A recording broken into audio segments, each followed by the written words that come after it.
Olá, minha querida amiga, meu querido amigo, queridos amigos que estão estudando a Palavra de Deus. Hoje nós vamos fazer um comentário muito importante que se refere ao tempo do fim e o cerco do tempo do fim, certo? Enfocando nas prioridades do cristão para esta época. Então eu peço que vocês abram suas Bíblias em Mateus capítulo 24, nós vamos ler o verso 3 e depois nós vamos ler o verso 15, primeiramente. Vamos orar. Pai de amor que estás no céu, nos ajuda agora, Senhor, a entender esses pontos tão importantes do último cerco, Senhor. O cerco do tempo do fim, dos quais as pessoas deverão sair vencedoras para viver a eternidade contigo. Nós te pedimos humildemente por Jesus Salvador. Amém. Então, meus queridos, Mateus capítulo 24, verso 3, nos diz assim: Tendo Jesus se assentado no Monte das Oliveiras, os discípulos chegaram até ele em particular e lhe pediram: Dize-nos quando ocorrerão essas coisas e qual será o sinal de tua vinda e do final dos tempos.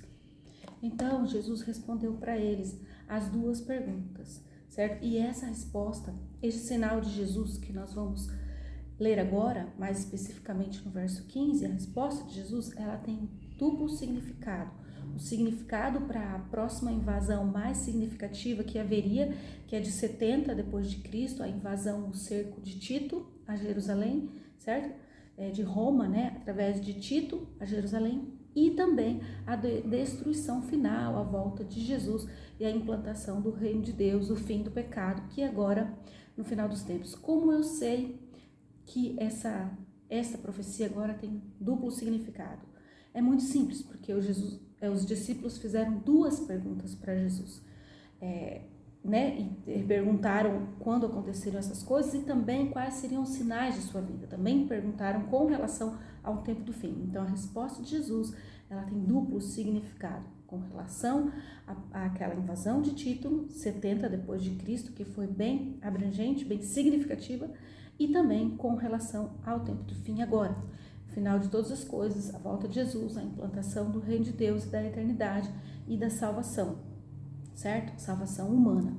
Então agora vamos abrir um pouquinho mais seguida em Mateus capítulo 24, verso 15, que nos diz assim: E assim, quando virdes a profanação horrível da qual falou o profeta Daniel no lugar santo, quem lê entenda, né? Então os que estiverem na Judéia fujam para os montes, verso 16. Então, o enfoque é no verso 15, né? Algumas versões dizem: E assim, quando virdes o abominável da desolação, do qual falou o profeta Daniel, no lugar santo, ao ler o profeta, quem lê o profeta, entenda isso. Mateus capítulo 15, então, para ser entendido, nós temos que identificar essa expressão, o abominável da desolação, ou a desolação abominável, seja como preferir. Para isso, nós vamos começar o estudo de Daniel, vamos fazer uma pequena análise de Daniel. E eu já separei os textos aqui para que eu fale as palavras e possa prestar conta dessas palavras todas que eu falei, para que eu não fale palavras soltas aqui, certo? Que depois não possa prestar contas. Então vamos lá. Mateus 24, 15, quando pois virdes que é a abominação da desolação, de que falou o profeta Daniel, está no lugar santo, quem lê, atenda, certo? Então, vamos lá. Antes de fazermos uma pequena análise do livro de Daniel, nós vamos falar dois pontos importantes desta profecia, agora de Mateus, do livro de Mateus, capítulo 24. Primeiro ponto importante: o cerco foi sobre o povo de Jerusalém. Portanto, o cerco do fim é sobre o Jerusalém espiritual. O povo professo de Deus, o povo que professa a guarda de seus mandamentos.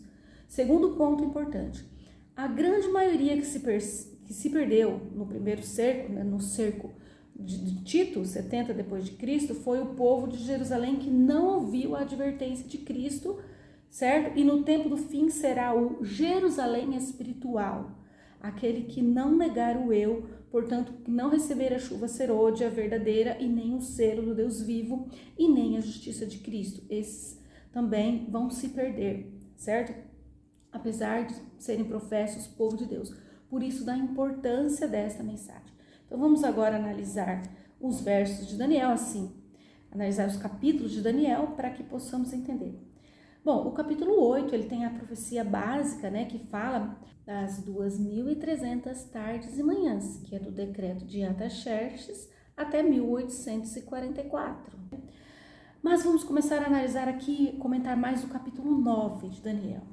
Então, no capítulo 9, Jesus dá a visão das 70 semanas a Daniel e a vinda do Messias, quando ele confessa os pecados do seu povo e se inclui. Daniel faz jejum, em contrição de coração, ele confessa a Deus, clama e se inclui também como pecador e confessa diante de tudo o que estava acontecendo, toda a humilhação de Jerusalém, certo? Então, com a morte de Cristo também, ele inicia seu ministério de intercessão no lugar santo, e dentro deste período se encontra o período da supremacia papal, de 1260 anos, que dura de 538 a 1798 depois de Cristo. Então, em Daniel 9, Daniel suplica a Deus e Deus explica, começando pela profecia, a visão das 70 semanas. E você pode comparar isso num gráfico. É só entrar em contato comigo pelo telefone que eu vou colocar e eu posso colocar o gráfico para que você tenha uma visão mais plana do quadro profético, certo? Bom, em Daniel 10, o próprio Jesus aparece a Daniel depois do anjo e diz que ele é muito amado, né? Praticamente em Daniel 10, Deus diz a Daniel que logo depois, né, dos Medo-Persas viria o domínio da Grécia. Então Deus dá mais conforto para Daniel, né, diz que ele é amado e diz também que logo viria o domínio da Grécia. Já em Daniel 11, existe ali toda a descrição da batalha do rei do sul e do rei do norte, com a vitória do rei do norte, já abrangendo o tempo do fim, certo?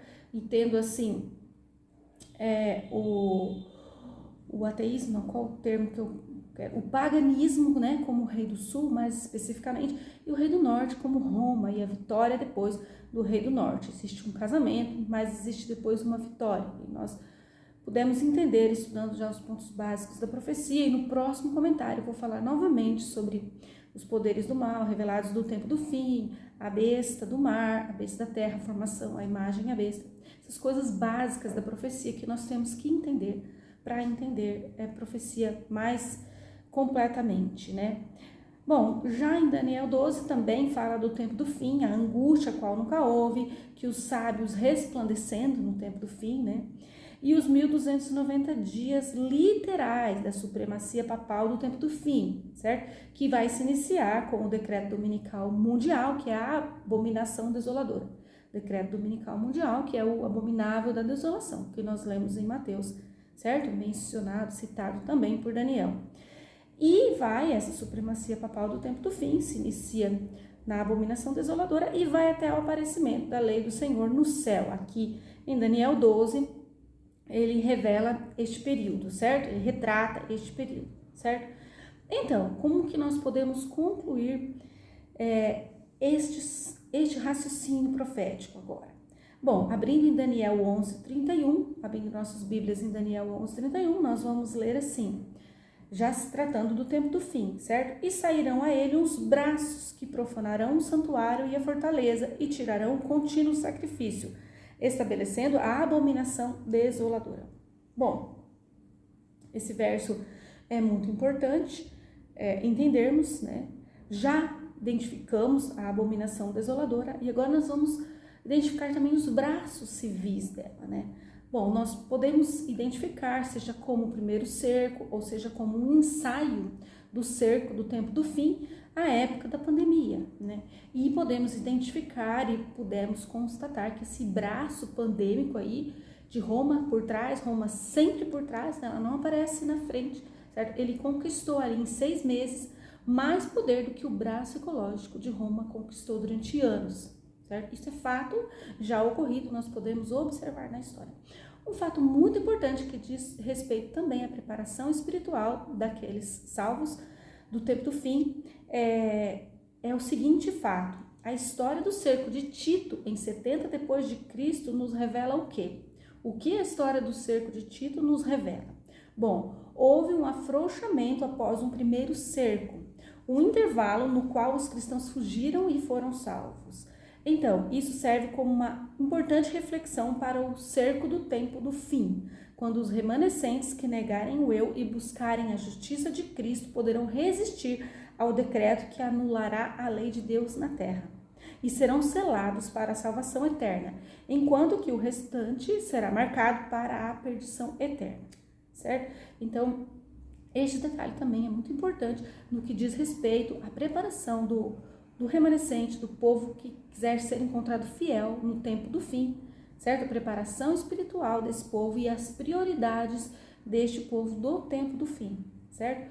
Então, reflita nessas palavras, todos esses versos lidos aqui estarão na descrição para que você possa lê-los dentro do contexto de cada livro, tanto o livro de Mateus quanto o livro de Daniel, que é um livro profético, certo? Daniel é um livro profético que é completado depois por Apocalipse. Da mesma forma que Daniel, como eu li agora, como eu mencionei agora, comentei agora, 8, 9, 10, 11, 12, eles se repetem, se completam, mostrando aspectos diferentes. Também o livro do Apocalipse completa o livro de Daniel, certo? Na revelação de Jesus a João, completa a revelação de Jesus a Daniel, também no passado. Então, que Deus te abençoe, reveja esses versos em oração, estude sua Bíblia em oração e esteja preparado para o último cerco, o cerco do tempo do fim. Que Deus te abençoe até o próximo estudo, onde nós vamos entender um pouco mais sobre os poderes do mal no tempo do fim. Deus te abençoe e até mais.